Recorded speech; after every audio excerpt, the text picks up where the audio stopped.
அனைவருக்குமே வணக்கம்.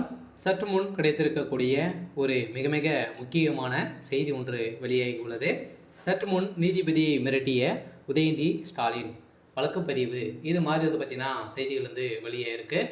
இப்போ அதிரடியாகவும் பார்த்தீங்கன்னா உதயநிதி ஸ்டாலின் அவர்கள் வந்து ஏற்கனவே சனாதன வழக்கு மூலமாகவும் அதே மாதிரி வந்து பார்த்தீங்கன்னா அண்ணா பல்கலைக்கழகத்தில் நடந்த பாலியல் தொந்தரவின் அடிப்படையில் குற்றவாளியாக கைது செய்யப்பட்டிருக்கக்கூடிய ஞானேஸ்வர் அவர்களும் பார்த்தீங்கன்னா அவருக்கு வந்து குறைந்தபட்சம் 30 ஆண்டுகள் சிறை தண்டனை வந்து விதித்திருக்காங்க இல்லையா.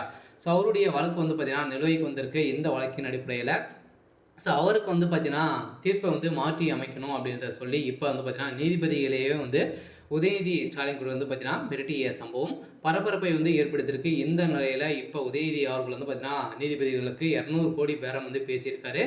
இதன் அடிப்படையில் இப்போ மசியாத நீதிபதிகள் வந்து பார்த்தீங்கன்னா இப்போ இவர் உதயநிதி மீது வழக்குப்பதிவு வந்து செஞ்சுருக்காங்க. இந்த வழக்குப்பதிவின் அடிப்படையில் ஏற்கனவே உதயநிதி ஸ்டாலினுடைய பேரும் அடிபட்டு இருந்ததில்ல, யார் அந்த சார் அப்படின்ற மாதிரி பெரிய கேள்விக்குறியாகவே இருந்து வந்திருக்கக்கூடிய நிலையில் இப்போ அதிரடியாக இப்போ அந்த மாணவி கொடுத்த வாக்குமூலத்தின் அடிப்படையில் இப்போ புரட்டி போட்டிருக்காங்க. இந்த வழக்கின் அடிப்படையில் இப்போ தகுந்த எவிடன்ஸ்களும் பார்த்தீங்கன்னா வசமாக சிக்கியிருக்கு. நிறைய வீடியோக்கெல்லாம் சிக்கியிருக்கு. இதில் உதயநிதி ஸ்டாலின் அவர்களுக்கும் தொடர்பு அவர் பேசிய ஆடியோ வீடியோ வந்து பார்த்தீங்கன்னா இப்போ கிடைக்கப்பட்டிருக்கு அப்படின்ற தகவல் வந்து வெளியே இருக்குது.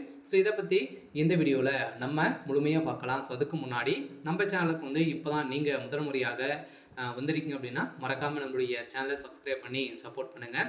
வாங்க வீடியோக்குள்ளே போகலாம்.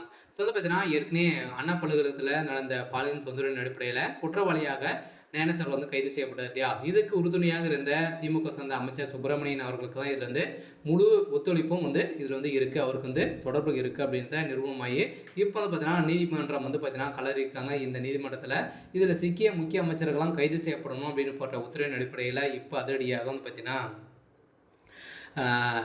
இதற்கு நீதிபதி அவர்கள் என்பதுனா இப்போ மிரட்டியதாக ஒரு தகவல் வழியாக இருக்குது. இந்த தகவலின் அடிப்படையில் தான் இப்போ அதிரடியாக உதயநிதி மீதே வந்து வழக்குப்பதிவு வந்து செஞ்சுருக்காங்க. இந்த வழக்குப்பதிவின் அடிப்படையில் இப்போ உதயநிதி ஸ்டாலின் வந்து கைது செய்யப்படுவர் போது உறுதி அப்படின்றத இப்போ நிரூபணமாக இருக்குது. இந்த நிலையில் தான் இப்போ நீதிபதிகளையும் பார்த்தீங்கன்னா மிரட்டக்கூடிய சம்பவம் நடந்திருக்கு. வருகின்ற சட்டமன்ற தேர்தலில் உதயநிதி ஸ்டாலின் வந்து தனியாக வந்து பார்த்தீங்கன்னா நிற்க வரலையா. முதலமைச்சராக வந்து போட்டியிட போகிறாரு. இருந்தாலுமே இப்போ இவர் மீது நிறைய வழக்குப்பதிவுகள்லாம் இருக்குது. இந்த வழக்குப்பதிவின் அடிப்படையில் இப்போ அவர் வந்து போட்டியிடறதுக்கான வாய்ப்புகள் வந்து இல்லை அப்படின்ற மாதிரி தான் இப்போ தீர்ப்பு வந்து வழங்கியிருக்காங்க.